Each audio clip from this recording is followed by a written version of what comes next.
Assalamualaikum teman-teman. Kami dari kelompok 1 Dasar-dasar Pendidikan di sini akan membahas tentang pilar pendidikan. Sebelum kita membahas lebih lanjut materi pilar pendidikan, kita harus tahu dulu pilar pendidikan itu apa sih? Nah, pilar ialah landasan pokok atau tiang dalam melakukan sesuatu, sehingga menjadi batasan dalam berbuat sesuatu.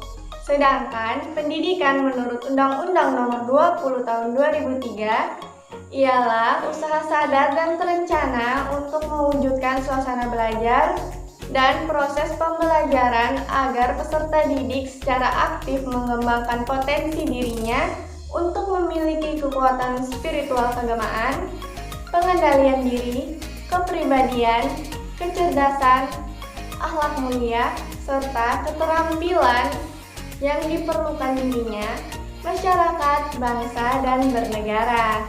Nah, dari pengertian tersebut dapat kita simpulkan bahwa pilar pendidikan ialah tiang atau penunjang dari segala kegiatan usaha, pengaruh, perlindungan, dan bantuan yang diberikan kepada anak didik yang bertujuan untuk pendewasaan anak.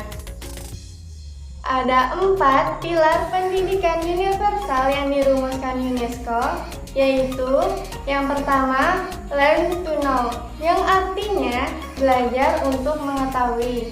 Yang kedua, learn to do, yang artinya belajar untuk melakukan. Yang ketiga, learn to be, yang artinya belajar menjadi. Dan yang keempat ada learn to live together, yang artinya belajar untuk bekerja sama. Saya akan menjelaskan tentang learning to know. Learning to know adalah belajar untuk mengetahui suatu proses perubahan perilaku, etika, perbuatan yang bertahan lama ditempuh oleh peserta didik, pelajar, murid, dan siswa. Nah, oleh manusia dalam menjalankan kehidupannya untuk menjalankan suatu proses pendidikan dengan baik, dengan benar, dan aman. Nah, peserta didik tadi itu kan seorang pelajar ya, murid, mahasiswa atau apapun itu kan ya. Yang penting itu belajar untuk mencari kesenangan, pengalaman. Nah, itu dia agar tidak merasa bosan, jenuh, cepat nangkap materi, terlalu banyak dapat pengetahuan gitu ya, bisa beradaptasi juga. Nah, jadi learning to know mengajarkan tentang pentingnya sebuah pengetahuan, karena di dalam learning to know sendiri itu terdapat learning now. Learning to know how to learn. Yang itu artinya belajar adalah suatu proses usaha yang dilakukan individu atau sendiri untuk memperoleh suatu perubahan tingkah laku, etika, perbuatan itu yang baru secara keseluruhan sebagai hasil pengalaman individu itu sendiri atau pribadi. Nah, itu agar dia bisa berinteraksi dalam lingkungan untuk mendapatkan perubahan perilakunya. Learning to know mengajarkan tentang lifelong education. Long life education itu sendiri adalah pendidikan yang tidak berhenti hingga individu sendiri pribadi. Nah, itu menjadi kita dewasa, tapi itu sepanjang hayat. Kehidupan. Sasaran dari pilar kedua ini adalah kemampuan kerja generasi muda untuk mendukung dan memasuki ekonomi industri. Dalam masyarakat industri, tuntutan tidak lagi cukup dengan penguasaan keterampilan mentorik yang kaku, melainkan kemampuan untuk melakukan pekerjaan-pekerjaan seperti controlling, monitoring, designing, organizing.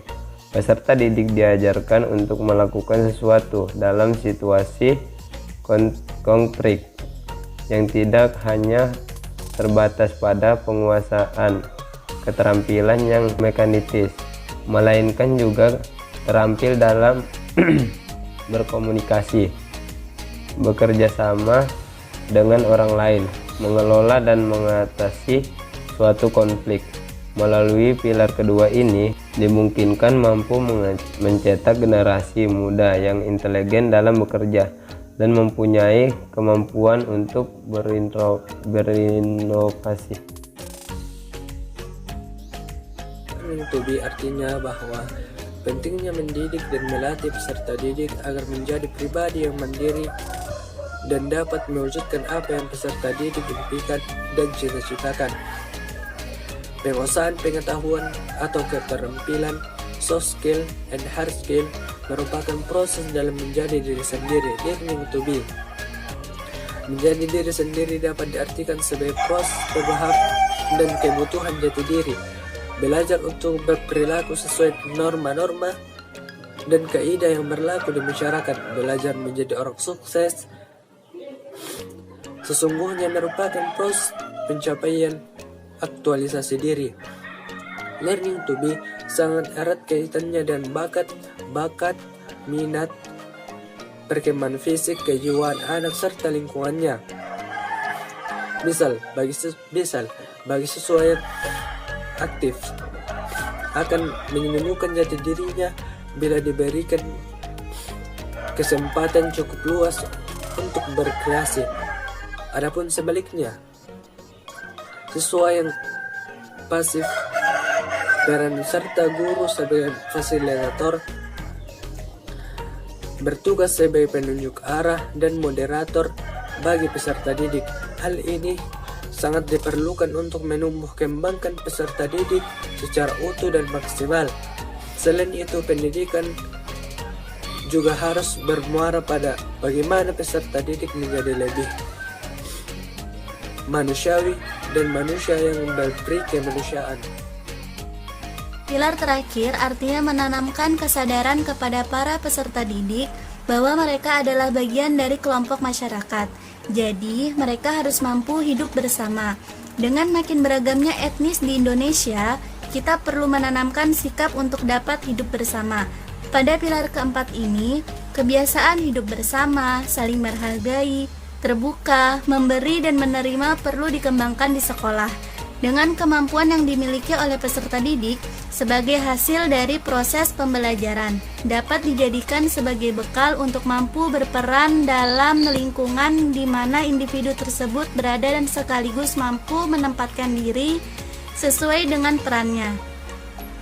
Pemahaman tentang peran diri dan orang lain dalam kelompok belajar merupakan bekal dalam bersosialisasi di masyarakat atau biasa kita kenal dengan learning to live together. Untuk itu, pembelajaran di lembaga formal dan non-formal harus diarahkan pada peningkatan kualitas dan kemampuan intelektual dan profesional serta sikap dalam hal ini adalah kemampuan hard skill and soft skill. Pendidikan merupakan bagian terpenting dari kehidupan manusia dan menjadi sebuah kebutuhan. Pendidikan pertama dan utama diperoleh dari kedua orang tuanya, yang selanjutnya diteruskan ke lembaga pendidikan formal dan informal. Dalam dunia pendidikan, kita sering mendengar istilah 4 pilar pendidikan yang digagas oleh UNESCO, yaitu learning to know, learning to do, learning to be, dan learning to live together. Learning to know adalah suatu proses pembelajaran yang memungkinkan peserta didik menghayati dan akhirnya dapat merasakan serta dapat menerapkan cara memperoleh pengetahuan. Suatu proses yang memungkinkan tertanamnya sikap ilmiah, yaitu sikap ingin tahu dan selanjutnya menimbulkan rasa mampu untuk selalu mencari jawaban atas masalah yang dihadapi secara ilmiah. Yang kedua, learning to do. Learning to do merupakan konsekuensi dari learning to know. Learning to do bukanlah kemampuan berbuat mekanis dan pertukangan tanpa pemikiran, tetapi action in thinking dan learning by doing. Dengan ini, peserta didik akan terus belajar bagaimana memperbaiki dan menumbuh kembangkan kerja, juga bagaimana mengembangkan teori atau konsep intelektualitasnya. Yang ketiga, learning to be. Learning to be mengandung pengertian bahwa belajar adalah membentuk manusia yang menjadi dirinya sendiri. Dengan kata lain, belajar untuk mengaktualisasikan dirinya sendiri sebagai individu dengan kepribadian yang memiliki tanggung jawab sebagai manusia, yang mampu mengembangkan kepribadian dirinya sendiri dan mampu berbuat dengan kemandirian yang lebih besar, perkembangan, dan tanggung jawab. Yang keempat, learning to live together. Learning to live together merupakan kelanjutan yang tidak dapat dielakkan dari learning to know, learning to do, dan learning to be. Learning to live together ini menuntun seseorang untuk hidup bermasyarakat dan menjadi educated person yang bermanfaat baik bagi diri dan masyarakatnya, maupun bagi seluruh umat manusia dan sebagai amalan agamanya.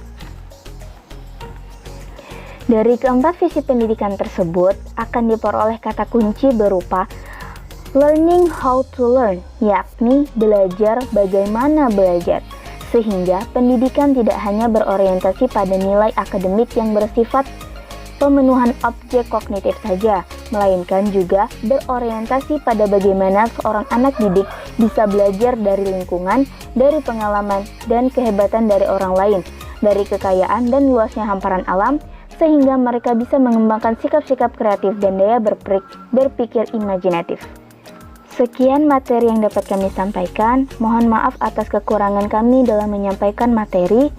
Akhir kata, kami mengucapkan terima kasih. Wassalamualaikum warahmatullahi wabarakatuh.